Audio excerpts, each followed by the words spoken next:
Y vamos a la palabra de Dios en Isaías. Bueno, vamos a Romanos mejor. Romanos, tengo varias citas bíblicas que compartir. Vamos a comenzar con Romanos.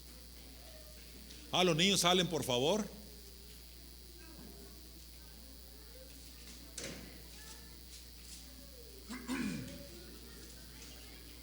Romanos, capítulo número 3.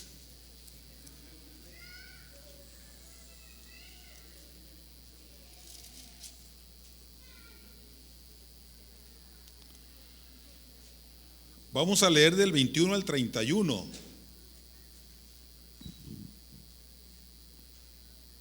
Alternadamente. Bien. Repito, es Romanos capítulo 3. Del 21 al 31. Cada quien leemos un versículo. Yo comienzo, dice: pero ahora, aparte de la ley, se ha manifestado la justicia de Dios, testificada por la ley y por los profetas. La justicia de Dios por medio de la fe en Jesucristo para todos los que creen en Él, porque no hay diferencia.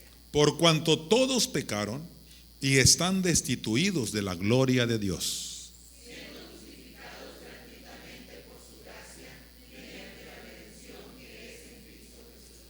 a quien Dios puso como propiciación por medio de la fe en su sangre, para manifestar su justicia, a causa de haber pasado por alto en su paciencia los pecados pasados. Con la mira de manifestar en este tiempo su justicia, a fin de que Él sea el justo y el que justifica a aquellos de la fe. ¿Dónde pues está la jactancia? Queda excluida. ¿Por cuál ley? ¿Por la de las obras? No, sino por la ley de la fe.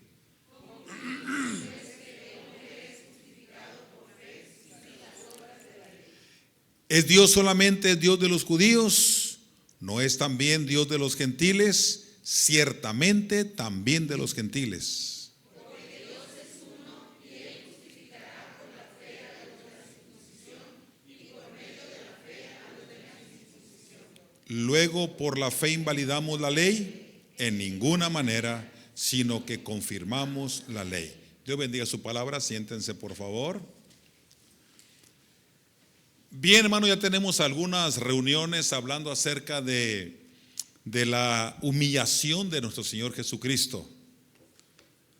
Cómo el Padre le trajo a una posición tal de humillación que obviamente el Señor no la merecía, pero Él se sometió voluntariamente a los deseos del Padre, a la voluntad del Padre, a los planes y a los proyectos que Dios tenía para la humanidad entera. Y cuando digo la humanidad entera, acabamos de leer que Dios no solamente es Dios de los judíos, sino también de los gentiles, ¿verdad? Por eso digo de la humanidad entera. Ok. Veíamos el viernes pasado que la obediencia del Señor Jesucristo fue voluntaria. Y creo que esto es lo que más importa en lo que tiene que ver con la obediencia del Señor Jesucristo, que fue voluntaria. Ok. De otra manera no podía llamarse así. Ok. Entonces, el sacrificio de nuestro Señor Jesucristo superó, es mayor que todos los sacrificios que se realizaban en el Antiguo Testamento. Aquellos tenían que estarse realizando eventualmente el sacrificio de Cristo una vez y para siempre. Qué bonito cuando podemos leer y entender eso en la palabra de Dios, que el sacrificio de Cristo fue necesario que se llevara a cabo una sola vez. Ok, no constantemente. Por eso es que cuando participamos de la cena del Señor, estamos recordando que Cristo un día se entregó por nosotros en la cruz del Calvario, de manera voluntaria. Él se entregó a sufrir, se entregó a morir, se entregó a padecer por nosotros y derramó su sangre gloriosa y expiatoria. Ok, entonces el Señor, al derramar su sangre, lo hizo una vez y para siempre. Por eso cuando participamos de la cena del Señor, decía yo, voy a completar la idea, no estamos tomando de manera literal el cuerpo de Cristo. Por supuesto que no. Literal no, es simbólico, es simbolismo. ¿Qué simboliza la cena del Señor? La cena del Señor se compone de dos elementos, no se nos olvide. El pan sin levadura, en nuestro caso utilizamos galleta, que representa o simboliza el cuerpo de nuestro Señor Jesucristo, que fue torturado previo a la cruz y aún durante la cruz. Ok. Y que la tortura no comenzó estando con Pilato, la tortura comenzó en el mismo huerto Getsemaní. Cuando el Señor empezó a sudar y caía de su frente, dice la Biblia, el sudor caía hasta la tierra como grandes gotas de sangre. Tanto así era el sufrimiento y la agonía que vivió el Señor Jesucristo. Bien, el otro elemento del cual se compone esta ordenanza, la cena del Señor, es el jugo de uva, que representa, simboliza la sangre de nuestro Señor Jesucristo. Pero nosotros no estamos entendiendo, porque la Biblia no lo declara así, no lo enseña así, que literalmente es el cuerpo de Cristo y no estamos comiendo el cuerpo de Cristo. Por supuesto que no. El cuerpo de Cristo, pues no, ¿cómo? No. Nosotros no encontramos un solo respaldo en la Biblia para creer en la transubstanciación. Es una doctrina que practica la religión popular, el tradicionalismo y todo esto. ¿Qué es la transubstanciación en su esencia? Quien cree esto y quien lo enseña, quien lo practica, dice que la sangre y el cuerpo de Cristo se convierten en el cuerpo de Cristo. Así es decir, el pan y el jugo o el vino o el jugo de uva, voy a decirlo así, ¿verdad? Se convierte en el cuerpo de Cristo. Pero por supuesto que no hay sustento bíblico. ¿Qué dice? El mismo Señor Jesucristo lo dijo, que todo lo que entra a la boca pues va a la letrina. Entonces ahí ya pierde sentido la doctrina de la transubstanciación. No es doctrina bíblica, es doctrina de alguna religión. Entonces nosotros como cristianos bautistas de manera muy particular creemos que es simbolismo. Lo que participamos de la cena del Señor, estamos practicando o participando de un simbolismo. Repito, el vino, la sangre de nuestro Señor Jesucristo, eso simboliza. El pan simboliza el cuerpo de Cristo, que fue torturado, martirizado, sacrificado y muerto en la cruz del Calvario. Pero bien importante esto. Tiene un simbolismo muy singular la cena del Señor, que nos recuerda, bueno, es un recordatorio, ya no es un simbolismo, es un recordatorio, que un día Cristo fue entregado a morir por nosotros y derramó su sangre, pero también un día resucitó de entre los muertos y viene por su iglesia, porque ascendió a los cielos en victoria y regresa por su iglesia. Por eso el apóstol Pablo, cuando leemos en 1 Corintios, y vamos a ir allí de una vez, 1 Corintios capítulo número 11,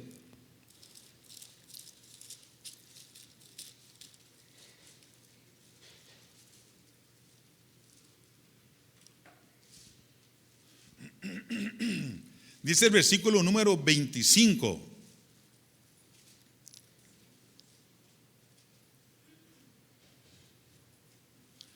Dice el versículo 25: asimismo tomó también la copa después de haber cenado, diciendo: esta copa es el nuevo pacto en mi sangre, haced esto todas las veces que la bebiereis en memoria de mí. Ok. Y luego dice el versículo 26: así pues, todas las veces que comiereis este pan y bebiereis esta copa, la muerte del Señor anunciáis hasta que Él venga. Ok. Nos recuerda que un día Cristo murió y nos recuerda que un día Cristo volverá por nosotros. Entonces tiene un simbolismo desde la muerte hasta la segunda venida de Cristo, y esto nos enseña de manera muy real el participar de la cena del Señor, que Cristo un día volverá por su iglesia. Cristo volverá por su iglesia. Esto es bien importante entenderlo. Cristo tiene un cuerpo que lo representa aquí en la tierra y es la iglesia. Difícil de creerlo para muchos, difícil de entenderlo, por eso no lo alcanzan a discernir y creer. Pero Cristo viene por su iglesia. Ok. No viene por individuos personales que andan divagando por allí diciendo que creen, pero no se unen al cuerpo de Cristo en una iglesia local. Cristo viene por su iglesia. Ok. Y quiero aclararlo, Cristo no viene por aquellos que estamos anotados en la lista de membresía de una iglesia local. Cada iglesia tiene su lista de membresía, pero Cristo no es lo que está viendo. Esa lista de membresía no es lo que le importa al Señor Jesús. Cuando Él venga por su iglesia, Él no va a decir: a ver quién está en la lista y vámonos. No, por supuesto que no. Él viene por aquellos hombres y mujeres regenerados, lavados en la sangre del Cordero, transformados por el poder de su sangre y de su Espíritu Santo. Esos son los que conformamos la iglesia. Hombres regenerados, transformados, hechos nuevas criaturas. Sí, que hemos sido bautizados en el nombre del Padre y del Hijo y del Espíritu Santo, y que nos identificamos con Cristo en su muerte a través del bautismo. Porque el bautismo eso también significa muerte, sepultura y resurrección de Cristo. Entonces Cristo viene por su iglesia. Ustedes y yo podemos ser parte y engrosar la lista de miembros de la Iglesia Bautista Central, pero quién sabe si 2 que 3 no estén apuntados ciertamente en el libro de la membresía de la Iglesia Bautista Central como iglesia local, pero quién sabe si en el libro de la vida. Son dos cosas muy diferentes, totalmente diferentes. Nosotros podemos engañar al pastor, diácono, líderes hacia la misma iglesia local, pero por supuesto que al Señor no lo vamos a engañar jamás. Él conoce perfectamente quiénes somos y quiénes no somos. Entonces, cuando Él venga por su iglesia, Él la levantará de los 4 extremos de la tierra, de los 4 puntos cardinales: norte, sur, oriente y poniente. Y de allí recogerá a los suyos, a su iglesia. Ok, así que esto debemos entenderlo bien, y esto nos debe generar una reflexión. Ok, sí, soy miembro activo de tal iglesia local, pero eso no es ninguna garantía. Hay gente que ha estado súper activa en la iglesia, dando evidencias y muestras de muchas cosas en un tiempo, pero después se retira, y no estoy juzgando a nadie, solamente es lo que hemos visto al paso de los años. Ok, entonces el Señor Jesucristo se entregó por su iglesia para salvación. Ciertamente se entregó por toda la humanidad, pero Él se entregó para tener una iglesia santificada.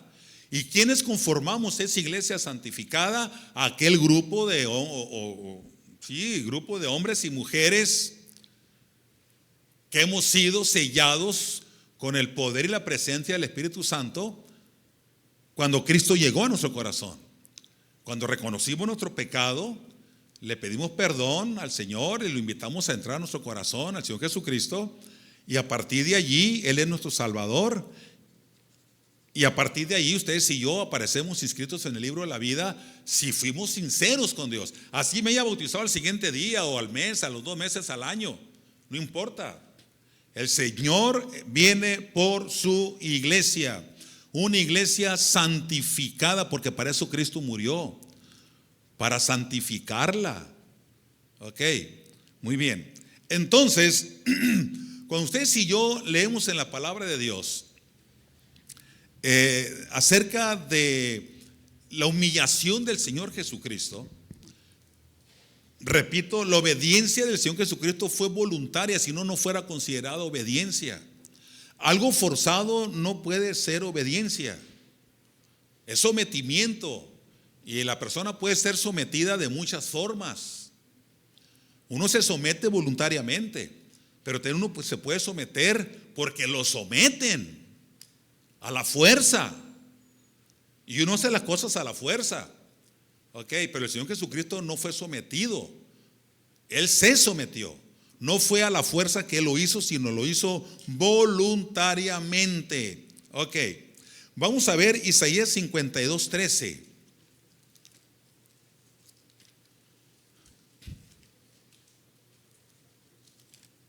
Isaías 52:13.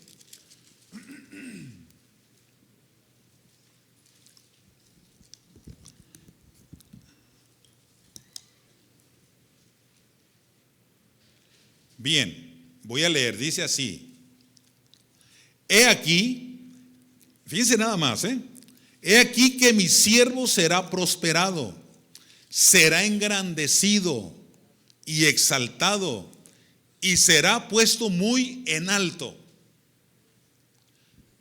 Esto aparentemente no tiene nada que ver con humillación. Si lo leemos de manera aislada, no tiene nada que ver con eso. Pero el versículo que sigue dice: como se asombraron de ti muchos, de tal manera fue desfigurado de los hombres su parecer. Cuando hablamos del siervo sufriente, Isaías 53 nos habla de manera muy, muy fuerte, en mi opinión.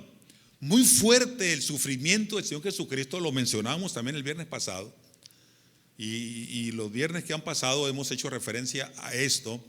Pero aquí, hermanos, por ejemplo, Isaías 53, el versículo número 3: despreciado y desechado entre los hombres, varón de dolores, experimentado en quebranto, como que, ok, eso nos habla mucho, ok. Pero este versículo 14 nos habla de que el rostro del Señor Jesucristo fue desfigurado, hermanos. ¿Qué estamos entendiendo qué entiendes por desfiguración, Karina? Hablando del rostro, ¿no?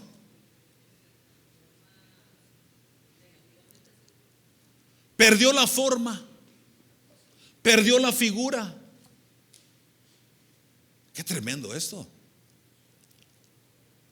Isaías lo profetizó 750 años antes de que Cristo naciera.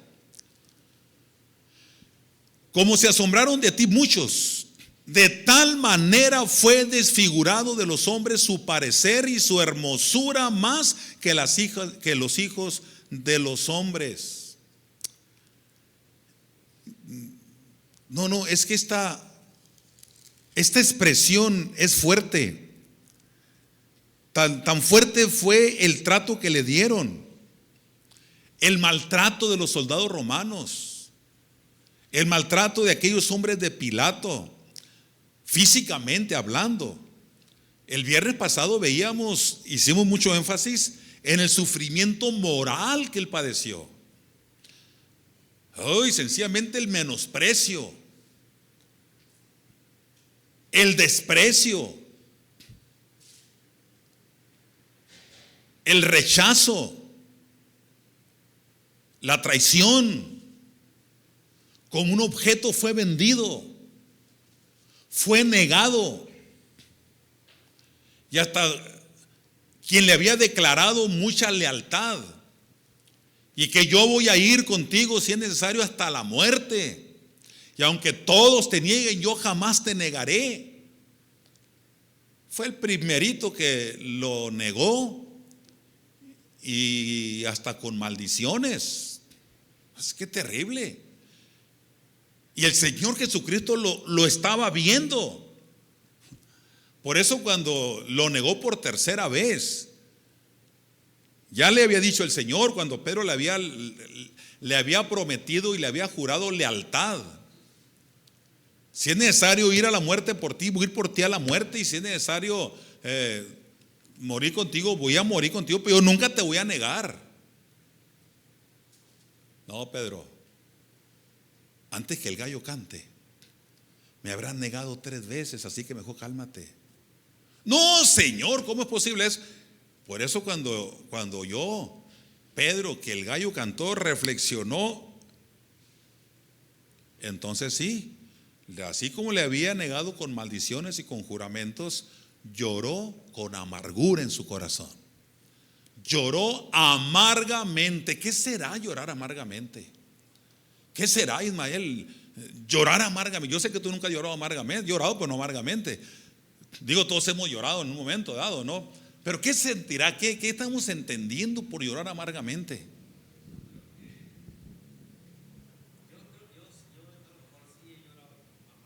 Ah, ¿de veras?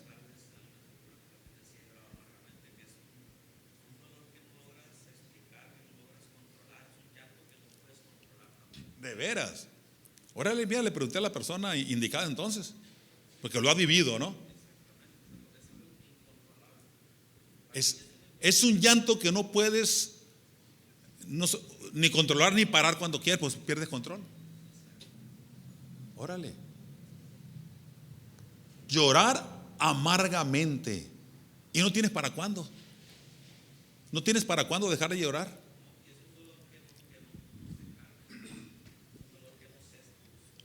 Y fíjate, el llanto tiene esa virtud. Dentro de todo lo negativo que podemos encontrar en las razones por qué llora uno, el llanto tiene esa virtud de relajar, de tranquilizar. Pero cuando se llora con amargura en el corazón, por tus propias palabras, pierdes el control. No de decir, ok Ismael, ya cálmate, Ismael, ya lloraste, ya te desahogaste, ya párale porque brote el llanto otra vez. No hay control. Qué tremendo eso. ¿Cómo la ves, Alibama? ¿Tú has llorado así alguna vez? ¿También? Oye, estoy acertando entonces. Digo, lo estoy preguntando a personas que lo han vivido. Me dio miedo porque sentí que se me iba a caer el corazón. No podía dejar de llorar. ¿En serio? Entonces sí, te coincide con lo que dice Ismael. No hay control.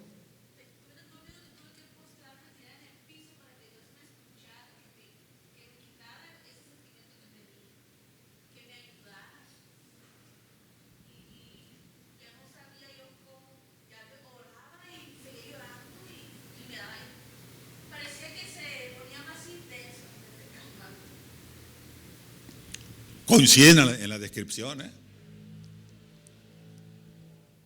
Híjole. ¿Cómo la ves, Karina? ¿Tú te has llorado así? No puede ser.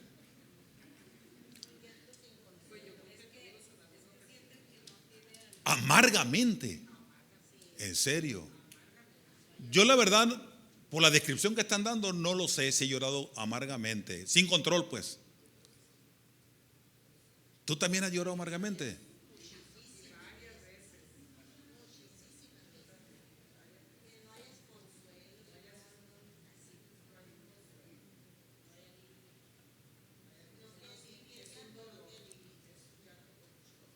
De veras, cuando las cortaba el novio o qué. ¿Alguna experiencia difícil en la familia? Debió ser. Digo que es lo que más llega, ¿no? Órale. Bueno, tal vez cuando se va un ser querido, cuando hablo de morir. Hermano Oscar. Amargamente. Inconsolable, dice mi esposa.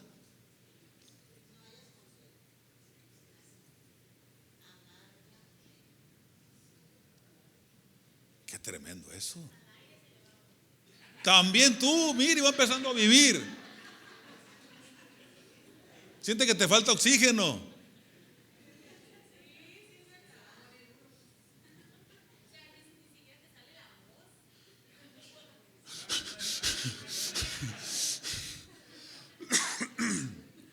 Sí, Alondra.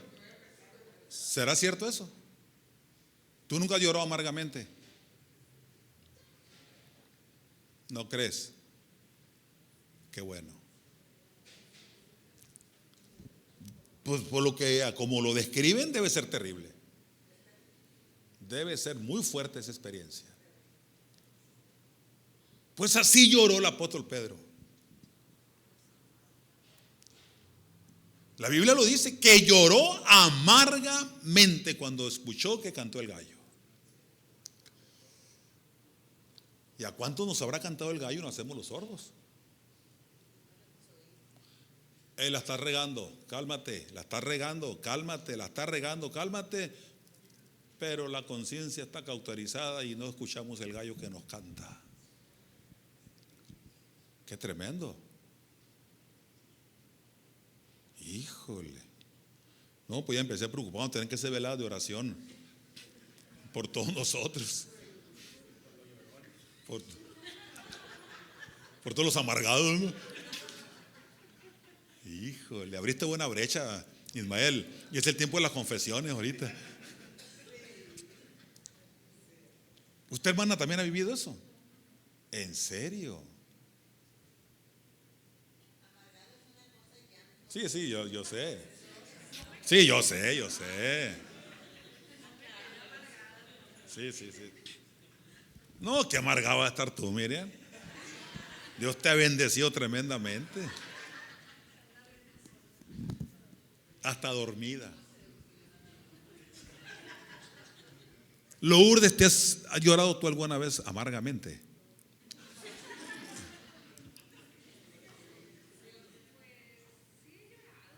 Mire. Pero no, ya has llorado, pero amargamente. Bueno, tampoco, ¿no?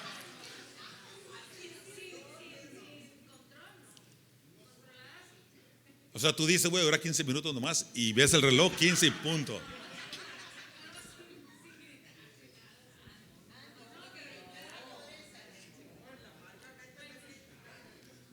¿Qué has dicho? Sáquenme de aquí, ya llévenselo.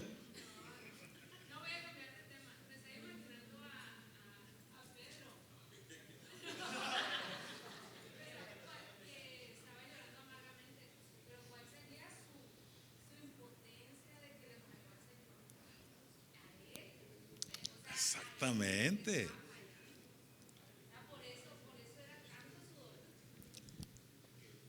Y se lo habían anticipado. Y aún así, pero tenía, la palabra de Cristo siempre se cumple.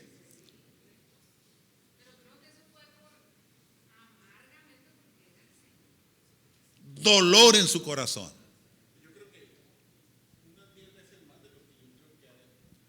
De un llanto común.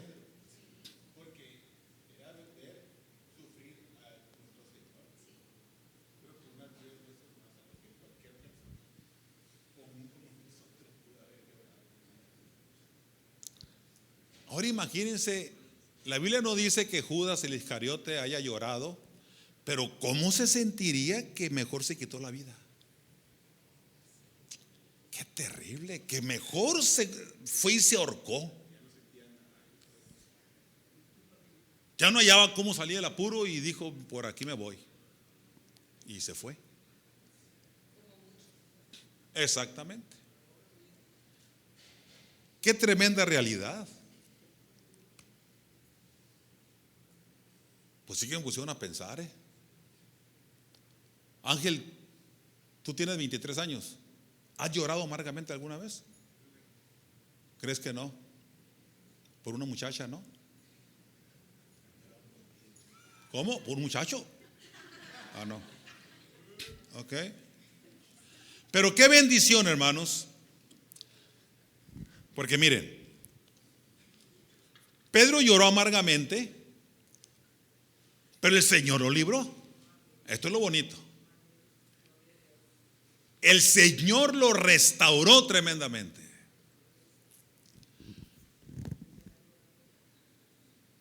No encuentro en la palabra de Dios algún cristiano que le haya fallado tan estrepitosamente al Señor Jesucristo como Pedro. La verdad no lo encuentro. Si alguien tiene algún personaje bíblico que haya fallado tan terriblemente como o más que Pedro, dígamelo para también aprender un poquito más. Pero yo no encuentro quien haya hecho algo tan terrible como Pedro. Y el Señor lo levantó. Sí, con el Señor Jesucristo. Y el Señor le dio otra oportunidad a Pedro. Y Pedro, qué tremendo, una vez restaurado por el Señor Jesucristo,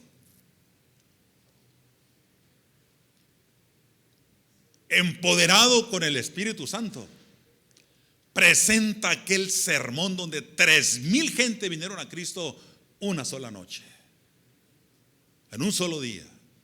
¿Qué en un solo día? En un solo sermón y sin micrófono. Qué tremendo. Y el Señor lo restauró y lo levantó de tal manera que no ha habido otro misionero tan poderoso en la palabra que les ha predicado al pueblo judío. No se ha levantado otro como el apóstol Pedro. ¿Se dan cuenta cuando el Señor levanta y restaura y nos dejamos mover por Él? Cómo el Señor trabaja enormemente. Lloró, y la Biblia literal lo dice, amargamente. Pero el Señor no le guardó rencor. Ah, qué bonito es eso. El Señor no dijo: ok, Pedro, me fallaste, sácate de aquí, no sirves. Dale. No, para nada. El Señor dio otra oportunidad a Pedro, y a todos, yo creo a ustedes y a mí de alguna manera nos ha dado nuevas oportunidades. Y cada mañana es una oportunidad, como la misericordia es nueva. Cada mañana. Bueno. Y el Señor Jesucristo, dentro de aquella humillación, de que uno de los suyos le negó, de que uno de los suyos lo vendió, lo traicionó y dio todo el itinerario, dónde estaría aquella noche, aquella madrugada y al amanecer, dónde lo pudieran encontrar. Bueno, vean Isaías 53:11.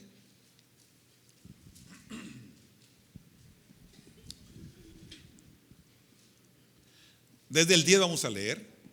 Dice: con todo eso, Jehová, Isaías 53, 10 y 11, ¿no?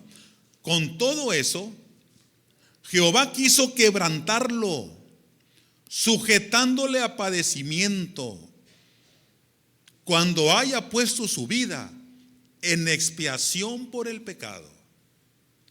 Verá linaje, vivirá por largos días.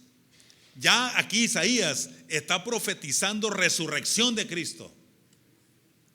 Qué bonito.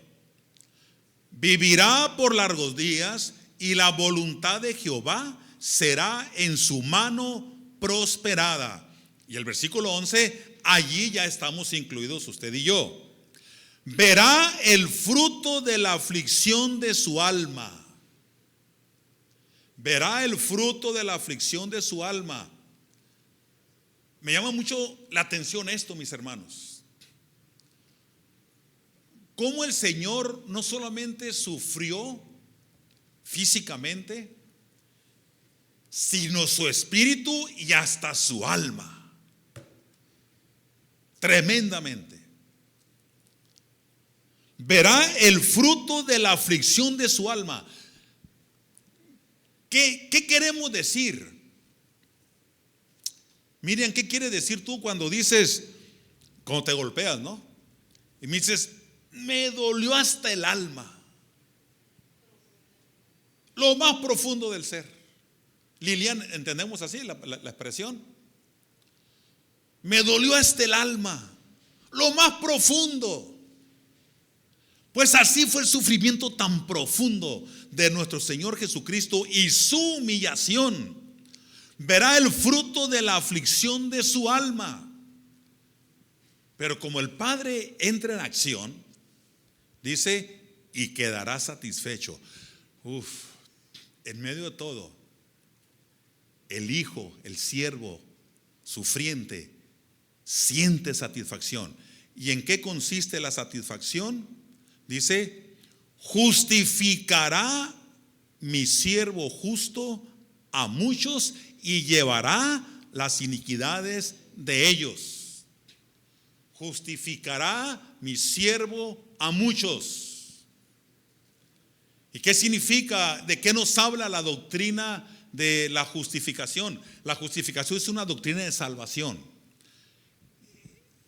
Y es una doctrina muy bonita que en su momento vamos a entrar en ella. Pero por ahora, ¿qué podemos entender, entresacar de la doctrina de la justificación? Lo más relevante es que la justificación es absolver, en el término que estamos hablando, de pecado.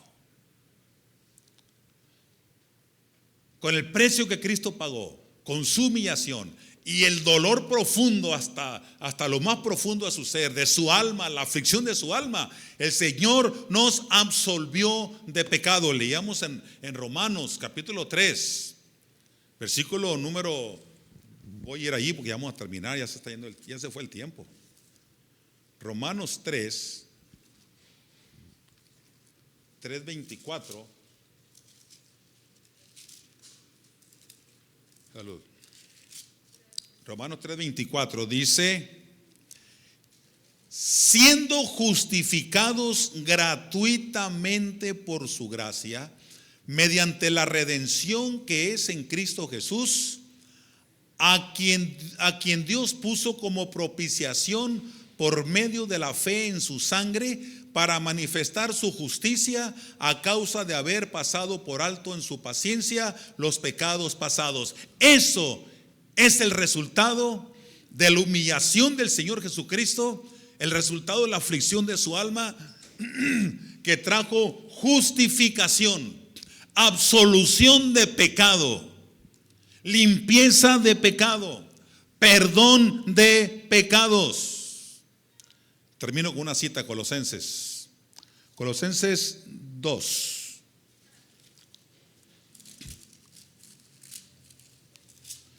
versículo 13 y 14. Dice: y a vosotros, estando muertos en pecados y en la incircuncisión de vuestra carne, os dio vida juntamente con él, perdonándoos todos los pecados, anulando, eso me encanta, anulando el acta de los decretos que había contra nosotros. Esto es lo que produjo, es lo que provocó, es la consecuencia de la aflicción de su alma. Esto es lo que le trae satisfacción a Cristo. Por eso dice en profecía, Isaías lo dice: y quedará satisfecho. Verá el fruto de la aflicción de su alma. Este es el fruto de la aflicción de su alma, que el acta de los decretos que era contra nosotros quedó anulado, que nos era contraria, quitándola de en medio y clavándola en la cruz. Ese es el fruto de la aflicción de su alma. Por eso el Hijo, se cumple la profecía, que quedó satisfecho, y tan satisfecho quedó que ahora intercede por nosotros. ¿Se dan cuenta? Chulada. No, hombre, véngase el otro viernes, estuvo ya. Sale, que el tiempo se ha ido. Bien. Mande. El otro viernes no va a haber, es cierto. Es que está anunciado un huracán. Sí, hombre, qué lástima. Bueno, ok, comentarios. Nada. Hermana Nora, no le dejé dormir, ¿no? ¿Sí se entendió? ¿De Ura? Hermana Lulú, ¿se entendió? Bueno, ¿Ariel se entendió?